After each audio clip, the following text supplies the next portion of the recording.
Now that we've worked our way through the fines for, which is $181.74, we've already covered that in previous videos. And then we've had a look at the different sections of the Act. The previous video to this one was the particular regulations, so the regulations that we need to follow. Now what I'm going to do is go through and show you the rest of this card where we've broken up some of the do's and don'ts of what an agent needs to do to make sure that there's a compliant tenancy agreement. So if we just scroll back down through to here, we've covered the regs, we've covered the CAV. Now a lot of this information can be found in the CAV if we have a look through here, which is just the rental agreement. And once you start clicking through these different links, you can find yourself into different sections as we've found in through to here. But that's the link that I just showed you inside of here. Now these are the points here that I want to make sure that an agent's fully aware of when they're looking to prepare a tenancy agreement. The people this would be relevant for would be for leasing, of course, for potentially virtual staff or offshore staff, maybe administration or reception, depending on who's preparing the leases. Of course, property managers, if they're the ones that are preparing the leases. However, they also should be then signing off or overseeing or checking before they go out, because once it's gone out and it's been signed, it's then binding. The next person who really should be across this is really the department manager, department head, team leader, and we've already covered that this is a great tool to be using for training. So, and I would also suggest that it would be a great tool to use for audits. So when you're going through and you're doing your monthly audits on all the leases that have been created the previous month, then what you want to make sure is you're looking for these sorts of components. Make sure that that the tenancy agreement complies. I think rather than leave it to chance, what you should do is create a base template, then a base series of special conditions, and then from those special conditions, really limit the amount of variation that can be created. And if there's anything that's really particular about a new rental agreement, then it probably should be authorised by a senior manager before it's sent out to a tenant. Okay, so what should be in the agreement? So firstly, we've identified that you need to use particular documents, prescribed documents. If you're using your own template, then there is a strong chance that it probably wouldn't comply.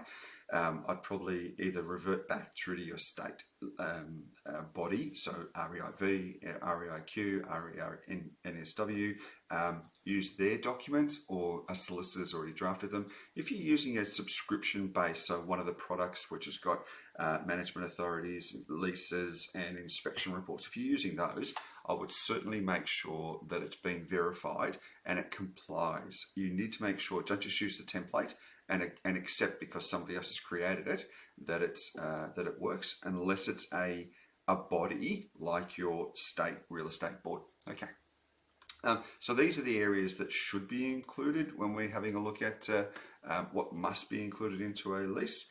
What you can't do, okay, so what you can't put in special prescribed or prohibited terms. So you can't go in there and say that the tenant must take out insurance or pay excess penalties for breaking you can't put it into here. You can't pay additional rent or penalties if they break the rules. You can't write that in to an agreement. What they must be able to do is, this is for the break lease, and we've already covered this in through to here, break lease sections. What you need to be able to do is adopt your management authority. The management authority should have that the owner is charged for these, and then the tenant is reimbursing. Inside of the tenancy agreement, what you're doing is, instead of saying the tenant has to pay a fee or a penalty for breaking a lease, what you are allowed to do is to enforce that the tenant reimburses the owner for any out-of-pocket expenses, so that the owner is in the zero position.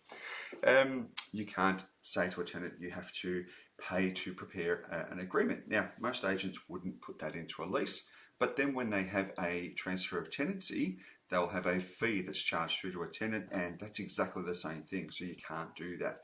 The same rules apply with regards to updating that into the management authority. Once it's in the management authority, then it's charged to the owner, then the tenant reimburses the owner. So these are things you can't put into a rental agreement, and a lot of agencies still do that. And there's a whole series of other things inside of that. I just want to cover off those first two. The agreement also, you can't have other special terms in there. You know, the tenant must steam clean the property steam clean the carpet at the end, or professionally clean. You can't do that. You can't put that in there. And let's just keep going through to here. You can't charge a tenant for applying for VCAT. You can't put that in there. Paying for an owner's excess if there's a damage to the property and the owner has to claim insurance. You can't put that in there. Fixed fee for terminating. So all those things, you can't put those in there. Okay. Now, if you're doing that right at the moment, you need to modify your tenancy agreement, but prior to that, you need to also modify your management authority. So before a renter moves in, here's the things that are really important. Otherwise, there are fines, and we can go through that in the next video. Here are the things that are really important. If the agreement is in writing, so it's a physical document, and it's going to be a printed document, you need to give the 2 copies to the renters. If there's an electronic version, then 1 would suffice. So, and what you need to make sure you're doing is you need to give them a copy of that. Plus, also, we've covered a disclosure document before they're signing. The owner must disclose a lot of information about the property, the fees, and the conditions of the property. And also the history of the property prior to a tenant making a decision. So this really needs to be, so we're coming back a couple of steps. If we're already preparing leases, that information should have already been prepared.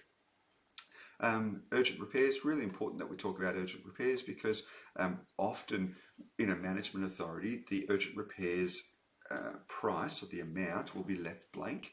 So in the new Victorian authorities, it used to be $1,800 and then $3,000 if it was blank. It's now $2,500 and $4,000 if it's blank. So if the management authority says $2,500, then the tenancy agreement needs to marry up and say that. So it's really important that within the property management software that you're able to track if there's something different. So that's one of the things you need to look for, and that is the agency authorised to provide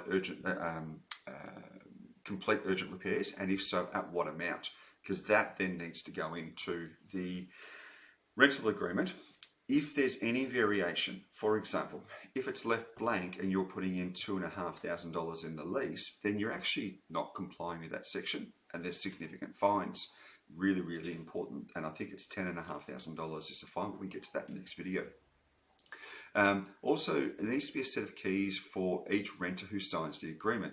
So my suggestion here is that every person that's over the age of 18 that is legally able to sign the agreement should be on the agreement. Let's use that as an example. So we've got mum, dad, and 2 kids, maybe a teenage kid who's 18 and another one who's 21, and they're still living at home.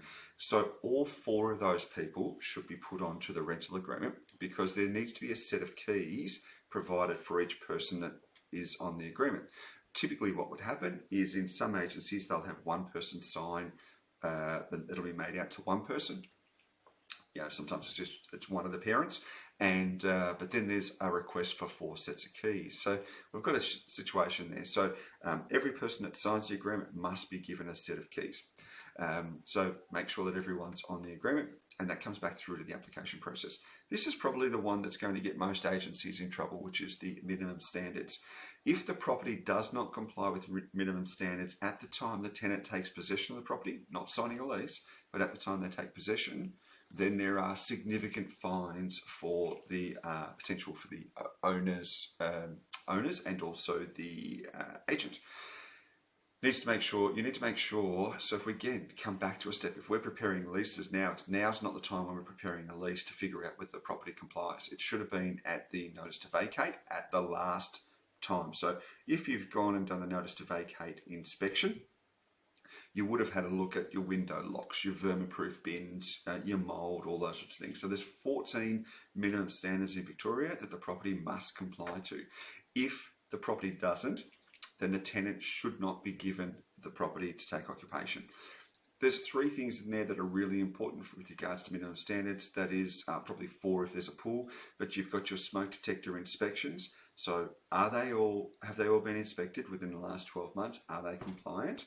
And if so, what was the date? And you need to provide that through to the tenant. You must provide the tenant the date of the last inspection. So that's important that that's on the condition report and or the tenancy agreement. So gas inspection, electric inspection, smoke detectors, and if there's a swimming pool barrier safety inspections, were they all compliant? Where were they up to? Minimum standards, if there was any gas or electric inspections, were there any areas that the property was deficient? So for example, let's just use if the gas inspection was done and the height between the gas range and the overhead exhaust fan, if that's not within standard, if that's not complying, then there might need to be a work order for the height to be removed, for the exhaust fan to be lifted. You can't change the oven height, but lift the exhaust fan. Now that might take a little while. So then what you're doing is you're saying to the tenant, well, the property doesn't doesn't comply, we've uncovered this, but we've got a work order, and within 2 weeks we've ordered the parts and we're going to put a new exhaust fan in. That one you could probably get away with. But if you're aware that there are issues with regards to the electrical or the gas safety, and it's been noted on the report and you don't note that into the tenancy agreement, again, this is a breach. These are areas that really can catch an agency off guard. And please, please, please, department managers, do not leave this up to just anyone to prepare a tenancy agreement, because it is a legally binding document. Once it's sent out from your office, it's then deemed to be correct, and you can't come back at a later stage and say, I didn't know, we didn't have good systems, because you're required to have these systems in place. So minimum standard is really important. If there's a bond that's been paid, and now almost all instances a security bond would be taken for a rental property. 1 month is the mandatory amount now, unless it's rental amount of in excess of $900. So if it's anything less than $900, then it's one standard calendar month's rent. You need to be able to provide 2 copies of the condition report, or if it's an electronic version, say like an Inspection Express or something like that, a Property Me electronic version, then 1 is more than sufficient. But what's most important is that it needs to be signed before it's sent out. So you can't send out a blank condition report, because that's not valid. So and effectively the document is invalid. So if you ever went to VCAT and the VCAT member wanted to be particular, they can turn around and say, this document wasn't signed at the time it was sent out, so therefore it's invalid, therefore it doesn't comply, therefore there is potentially a fine. And I think that one, we'll have a look in a second, I think that one might be $10,500 as a fine. These are all the things that are potentially are at risk, because it comes back to poor processes. Okay, so we'll just check out of that one.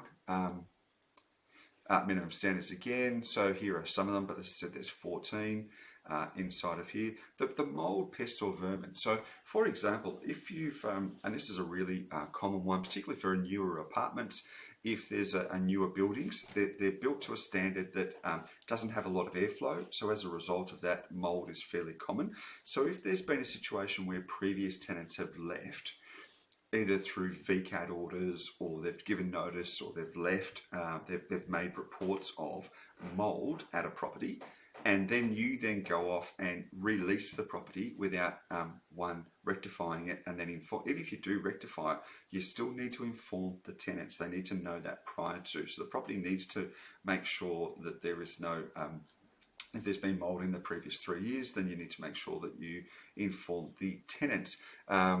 That the appliances and like ovens and stoves and other appliances are in working order.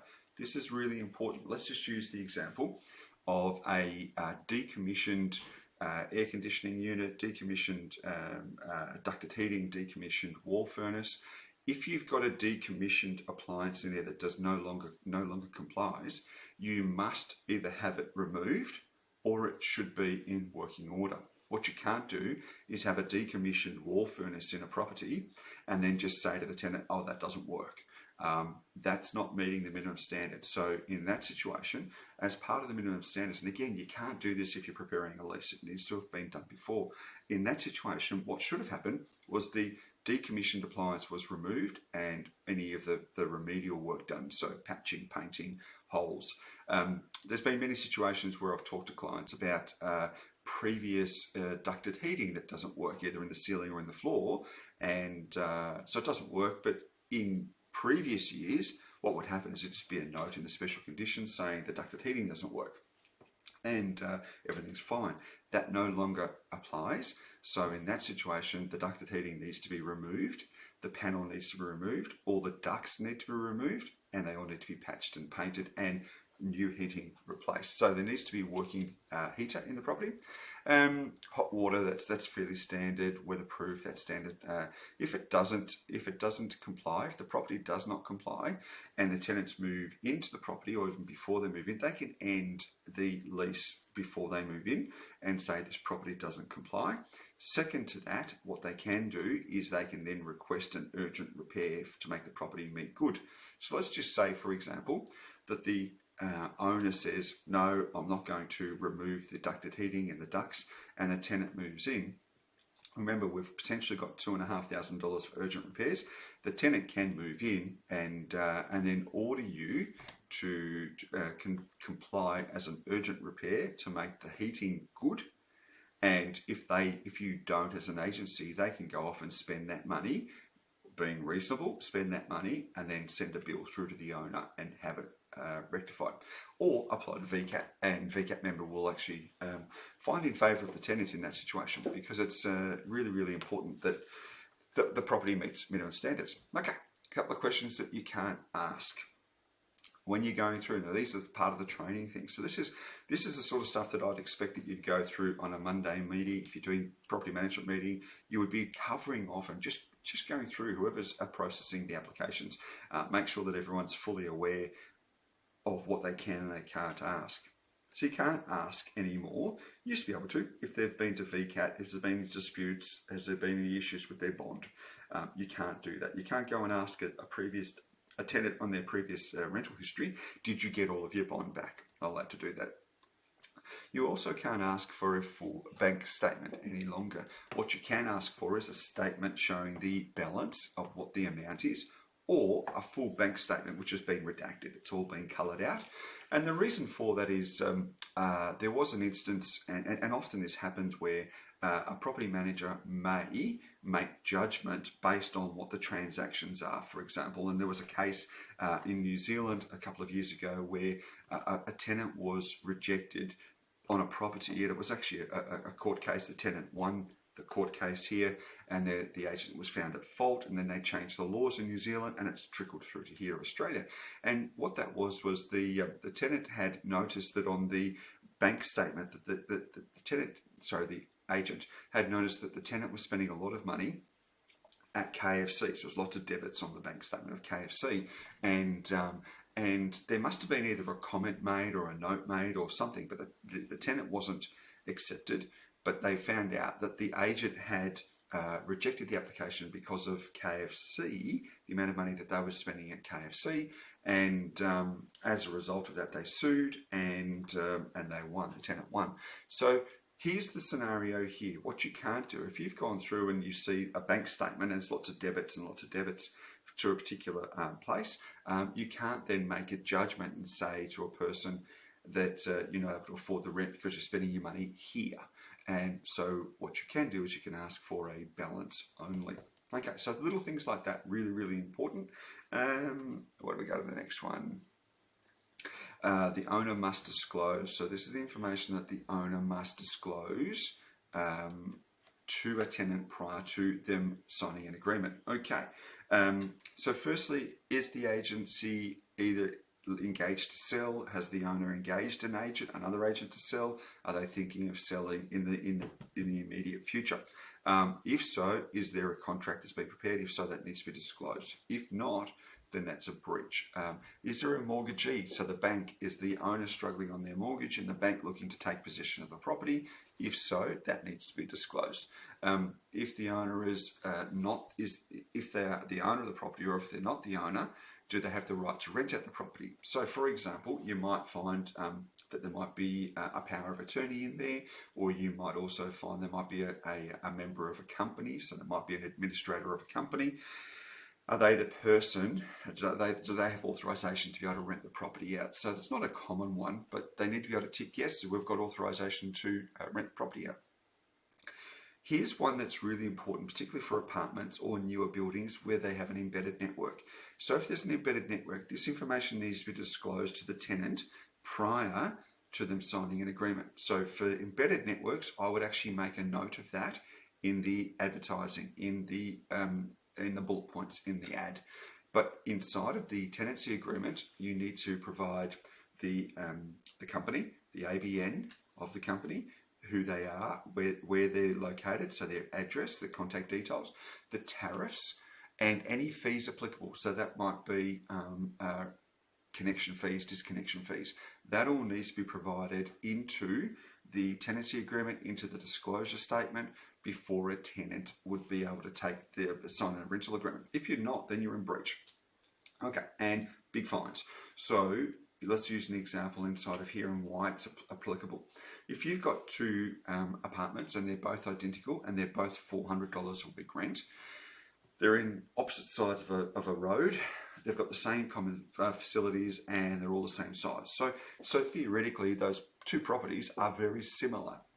However, if one has an embedded network and the other one doesn't, that would mean that the one with the embedded network would be more expensive to live in than the one that doesn't.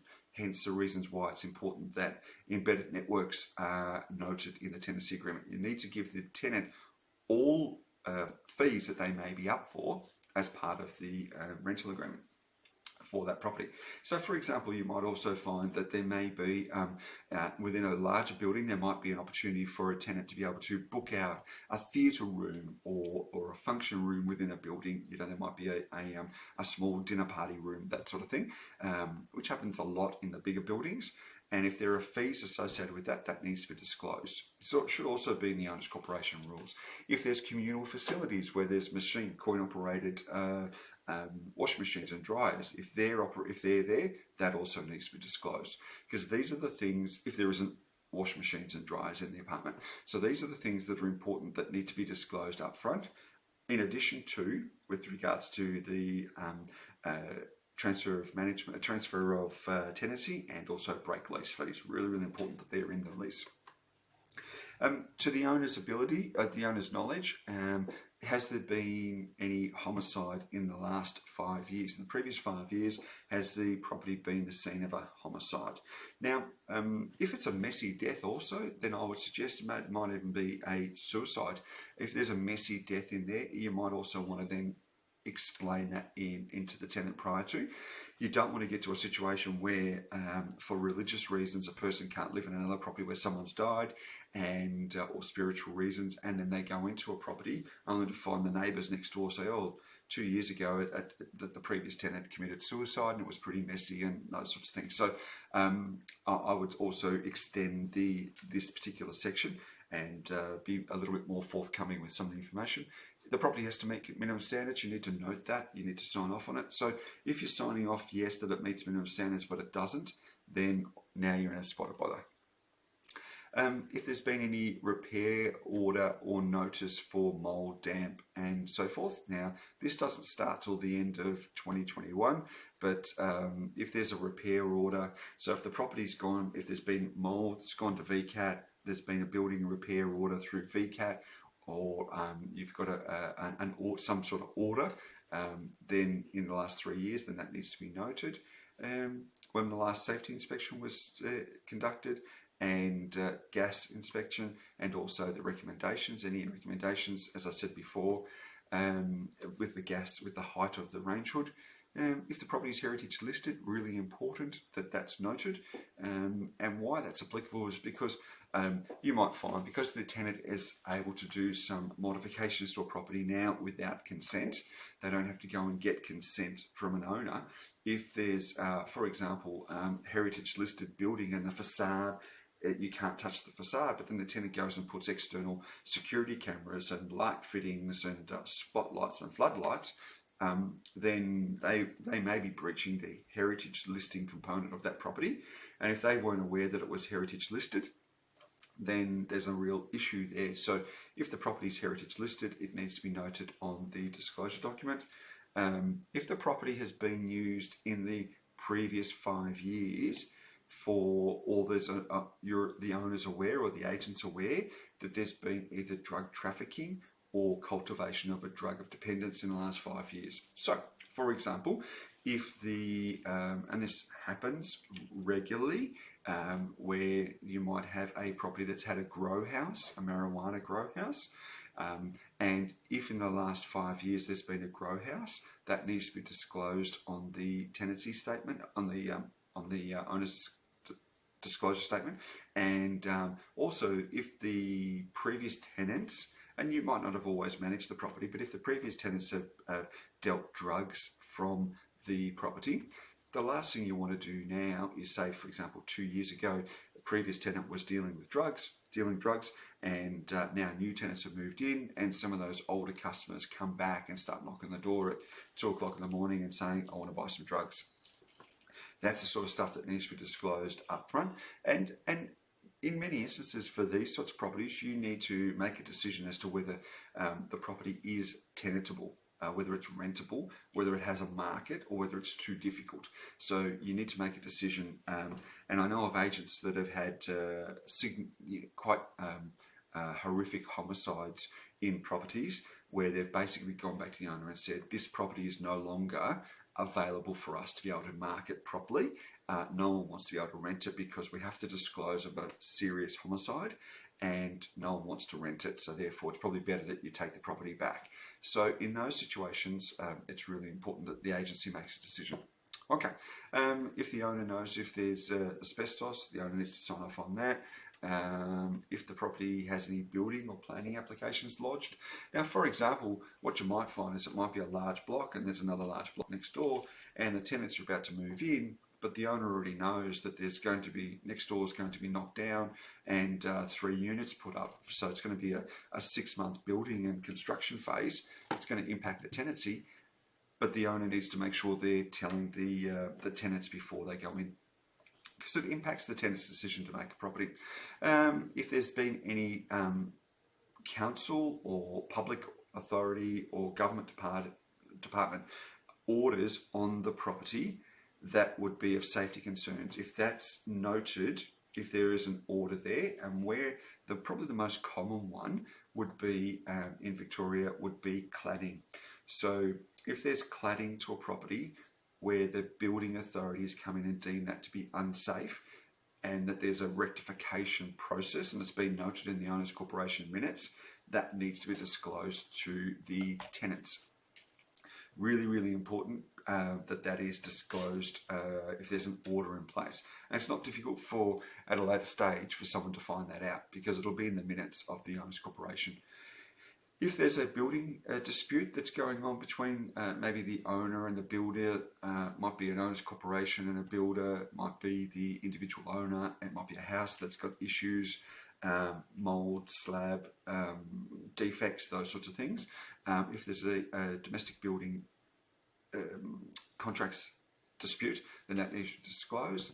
If there's disputes within the Owners Corporation, that also needs to be disclosed. So if there was if the Owners Corporation was being sued, there might be a potential slip or a damage, or there might have been some sort of issue with the Owners Corporation that may affect the rental property, then that needs to be in there. And again, I go back to if it's deemed to be as part of the VBA has made an order against the cladding, that needs to be disclosed.